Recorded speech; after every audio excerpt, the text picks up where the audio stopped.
ಅವ್ರು ನೋಡಿದಾಗ ಅವರ ನಡವಳಿಕೆ ನೋಡಿದಾಗ ಸರ್ ಬಿಜೆಪಿ ಸತ್ಯಶೋಧನಾ ಸಮಿತಿ ಇದೆ ಸರ್.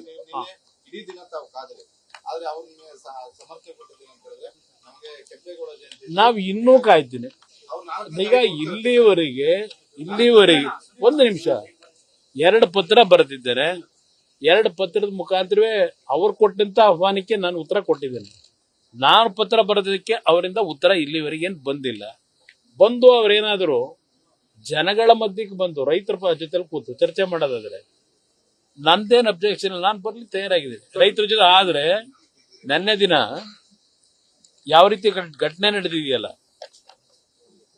ಘಟನೆ ನಮ್ಗೆ ರೆಡ್ ಅದೆಂತೂ ಕೆಂಪು ಔಟ, ಆ ರೆಡ್ ಝೋನ್ ಅಂದ್ರೆ ಪಕ್ಕಪ್ಪ ಅಲ್ಲಿ ಬಂದಂತರಿಗೆ ಅವ್ರಿಗೆ ಜ್ಞಾನೂ ಇರಲ್ಲ. ಅದಕ್ಕೆಂದ್ರೆ ಕೆಲವು ಟೈಮ್ ಹೇಳ್ತಾ ಇದ್ರು ಎಲ್ಲ ಬಂದ್ರು, ನಾವು ಕೂಲಿ ಕೆಲಸ ಮಾಡೋರು, ನಮ್ಗೆ ಯಾವ್ದು ಭೂಮಿ ಇಲ್ಲ, ದುಡ್ಡು ಕೊಡ್ತೀವಿ ಅಂದ್ರು ಬಂದಿದೀವಿ, ಊಟ ಹಾಕ್ತಿವಿ ಅಂದ್ರು ಬಂದಿದೀವಿ ಅಂತ ಪಾಪ ಹೆಣ್ಮಕ್ಳು ಹೇಳ್ತಾ ಇದ್ರು.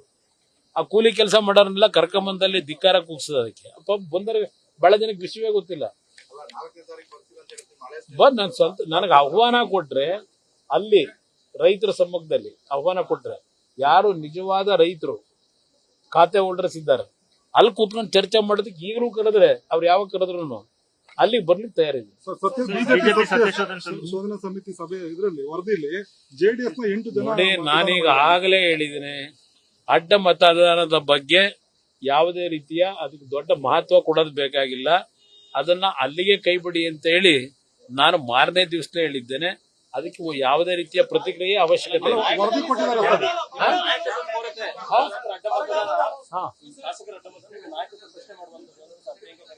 ಯಾರು ಹೇಳೋದು?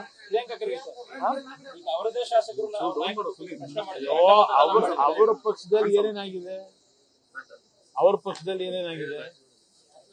ಯಾವ ಸಂದರ್ಭದಲ್ಲಿ ಏನೇನು ಚರ್ಚೆ ಕೊಟ್ಟವ್ರೆ, ಎಷ್ಟು ಜನ, ಎಷ್ಟು ವ್ಯಕ್ತಿಗಳು, ಬೇರೆ ರಾಜ್ಯದ ಬೇಡ, ಕರ್ನಾಟಕದೊಳಗೆ ಸಿದ್ದರಾಮಯ್ಯ ಮುಖ್ಯಮಂತ್ರಿ ಇದ್ದಾಗ ನಾಟಕ ನಡೀತಲ್ಲ 3 ವರ್ಷದಿಂದ, ಆಗ ಯಾರ್ಯಾರು ಏನೇನು ಹೇಳಿಕೆಗಳು ಕೊಟ್ರು, ಅವರಲ್ಲಿ ಎಷ್ಟು ವಿಶ್ವಾಸ ಇತ್ತು. ಈಗ ಕೇಳ್ತೀನಿ, 10 ಜನ 12 ಜನ ಮಂತ್ರಿಗಳಿಗಿರಲ್ಲಪ್ಪ, ನಿಮ್ಮಲ್ಲಿ ಏನಾದ್ರು ವಿಶ್ವಾಸ ಇದೆಯಾ? ನಿಮ್ಮ 13 ಜನದಲ್ಲಿ ಕ್ಯಾಬಿನೆಟ್ ನಲ್ಲಿ ನಿಮಗೆ ವಿಶ್ವಾಸ ಇಲ್ಲ, ಒಬ್ರಿಗೊಬ್ಬರಿಗೆ ವಿಶ್ವಾಸ ಕೊರತೆ ಇದೆ. ನಿಮ್ಗೆ ಯಾವ ನೈತಿಕತೆ ಇದೆ? ಪ್ರಿಯಾಂಕಾ ಖರ್ಗೆ ಸ್ವಲ್ಪ ಮಾತು ಕಡಿಮೆ ಮಾಡಿ ಕೆಲಸ ಮಾಡ್ಲಿ. ಹೋಮ್ ಮಿನಿಸ್ಟರ್ ಏನಿದ್ದಾರೆ ಕೆಲಸ ಸರಿಯಾಗಿ ಮಾಡ್ಲಿ.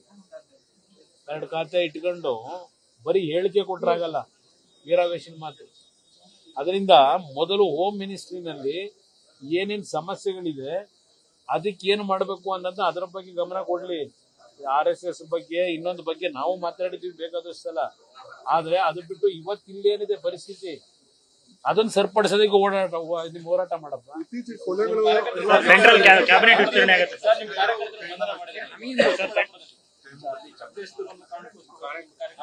ಜೆಡಿಎಸ್ ಮತ್ತು ಬಿಜೆಪಿ ಕಾನೂನು ವ್ಯಾಪ್ತಿ ಒಳಗೆ ಅಲ್ಲಿ ಏನ್ ರಿಲೀಫ್ ತಗೋಬೇಕು ತಗೋತಾರೆ. ನ್ಯೂಸ್ ಫಸ್ಟ್ ನಿರ್ಭೀತಿಯಿಂದ ನಿಮ್ಮ ಪರವಾಗಿ.